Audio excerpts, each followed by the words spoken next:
कहानी स्टार्ट होती है और हम एक कैरेज को देखते हैं जहां एक ब्राइड के गले में तलवार रख के यार वो आदमी कहता है, कोई आखिरी ख्वाहिश प्रिंसेस। हमारी फीमेल लेड घबराते हुए पूछती है, तुम्हें ये सब करने के लिए किसने भेजा?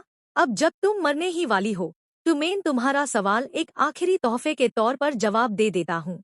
तुम्हारा होने वाले हस्बैंड ने। प्रिंसेस वो हैरानी में पूछती है, क्यों? मैंने क्या किया था?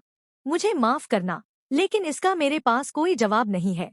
हाँ, अगर तुम्हारे पास कोई आखिरी पैगाम हो तो मैं वो उस तक पहुंचा सकता हूँ, और अगर कहने को कुछ नहीं तो फिर अपनी गर्दन आगे करो।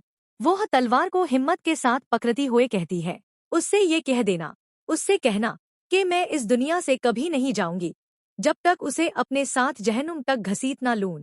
मैं कसम खाती हूँ, मैं उसका शिकार करूंगी, मौत तक। तुम्हारे अल्फाज उस तक पहुंचा दिए जाएंगे। अलविदा प्रिंसेस। हमारी हीरोइन बताती है, कभी अपने सबसे भी भयानक ख्वाबों में भी मैंने ये नहीं सोचा था कि मेरी शादी के दिन मेरे होंठों से शादी के वादे नहीं बल्कि इंतकाम की कसम निकलेगी। मुझे हमेशा लगता था कि ये दुनिया खूबसूरत है, चाहे मैं कभी क्लवेरिया के राज्य से बाहर नहीं गई थी। फिर भी मुझे यकीन था कि बाहर हर जगह लोग खुश हैं, बिल्कुल वैसे ही जैसे मेरे प्यारे क्लवेरिया में रहते थे, अमन और सुकून के साथ। लेकिन शायद मैं गलत थी, बहुत ज्यादा गलत। मुझे पता चला कि क्लवेरिया की सरहदों के पैर राज्यों को जंगों ने छिया कर रख दिया था। हर तरफ अफरा तफरी, हर तरफ बेगुनाहों का खून बह रहा था। मैंने सुना कि अनगिनत बच्चे और बेजुबान जानवर ऐसे थे जिन्होंने कभी एक दिन का भी सुकून नहीं देखा। जितना ज्यादा मैं जानती गई उतना ही ज्यादा मुझे समझ आता गया कि लोग क्यों कहते हैं इग्नोरेंस इज ब्लिस। फिर वो दिन आया जब मैंने एक ऐसी बात सुनी जिसने मेरे दिल के अंदर इतना गहरा डर जमा दिया कि वो कभी जाने का नाम ही नहीं लेता।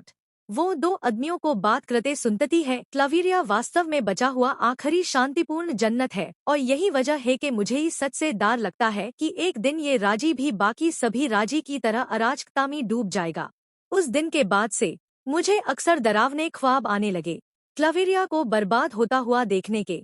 मैं हर रोज दुआ करती रही कि मेरा ये राज्य कभी तबाही का मंजर ना देखे, और मैंने कसम खाई कि जिस दिन का ख्वाब मैं रोज देखती थी उसे हकीकत बनने से रोकने के लिए मैं अपनी पूरी ताकत लगा दूंगी। इसीलिए जब मेरे पिता ने ये ताजवीज राखी कि मैं डोनोविया के ड्यूक से शादी कर लूं ताकि हमारे राज्य में अमन कायम रहे, तो प्रिंसेस अलीना क्लवेरिया ने बिना किसी सवाल के हाँ कह दी। लेकिन आखिरकार जब मैं ड्यूक की जागीर के दरवाजे पर पहुंची, मुझे जिस चीज ने खुशामदीद कहा वो अमन नहीं था जिसे मैं ढूंढ रही थी, वो मौत थी। घनी रात में चांद अपनी पूरी चमक के साथ आसमान में चमक रहा था। मैं मर चुकी हूँ, लेकिन फिर भी यही हूँ। अब मैं एक भूत हूँ। शुरू में ये सब यकीन से पैर था, लेकिन जैसे ही मुझे वो कसम याद आई जो मैंने अपनी कत्ल से पहले खाई थी, सब कुछ वजह हो गया। मुझे एक मौका दिया गया, मेरी इंतकाम की गुहार कबूल कर ली गई, चाहे खुदाओं ने मेरी ख्वाहिश को पूरा करने का तरीका कितना ही टेढ़ा, कितना ही बेरहम क्यों ना चुना हो। अब इसे कोई फर्क नहीं पड़ता। मेरे लिए अब सिर्फ एक हाई चीज अहमियत रखती है, अपनी कसम पूरी करना। तैयार हो जाओ, तुम खूनी बदसूरत जालिम ड्यूक। हम एक पर्सन को नहाते हुए देखते हैं, वो ये देख के यार शॉक्ड हो जाती है। रुको, ये कौन है? ड्यूक के कमरे में इतना खूबसूरत मर्द क्या कर रहा है? रुको रुको, कहीं ये ड्यूक का आशिक तो नहीं? एक बात जो अलीना पूरी यकीन से कह सकती थी वो ये कि डोनोविया के ड्यूक ने मेरी शादी से पहले हर एक रिश्ते को ठुकरा दिया था।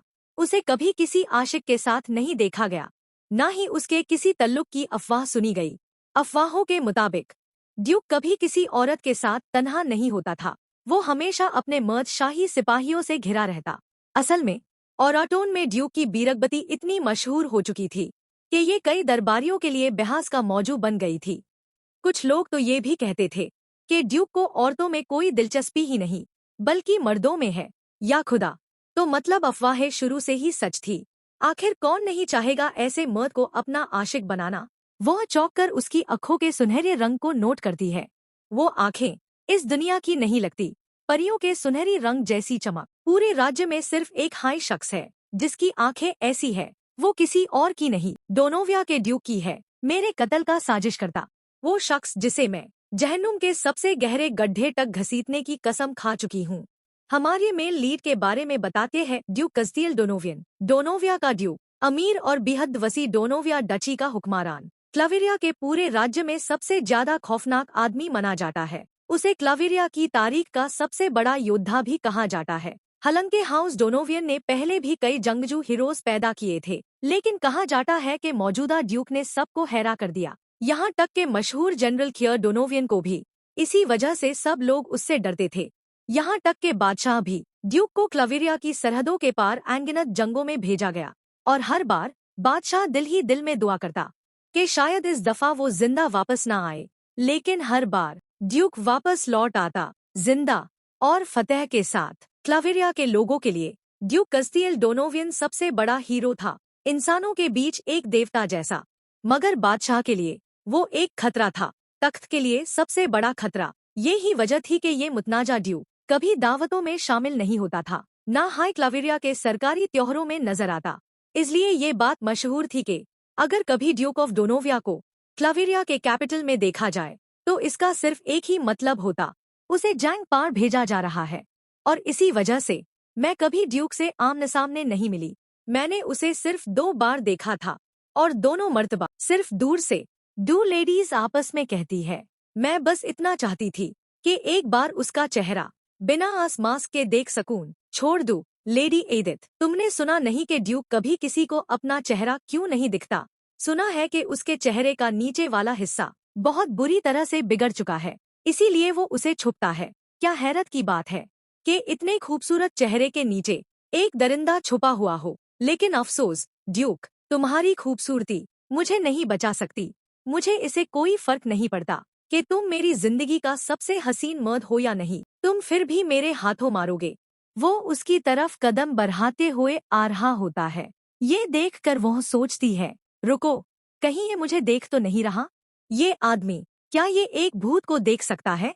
वह इसी सोच में शॉक्ड खड़ी होती है। और इसी के साथ आज का ये पार्ट यही एंड होता है। और अगर आपको ये वीडियो अच्छी लगी हो तो लाइक करें, शेयर करें और सब्सक्राइब करना बिल्कुल ना भूलना। टेक केयर, मिलते हैं नेक्स्ट पार्ट में। Thanks for watching.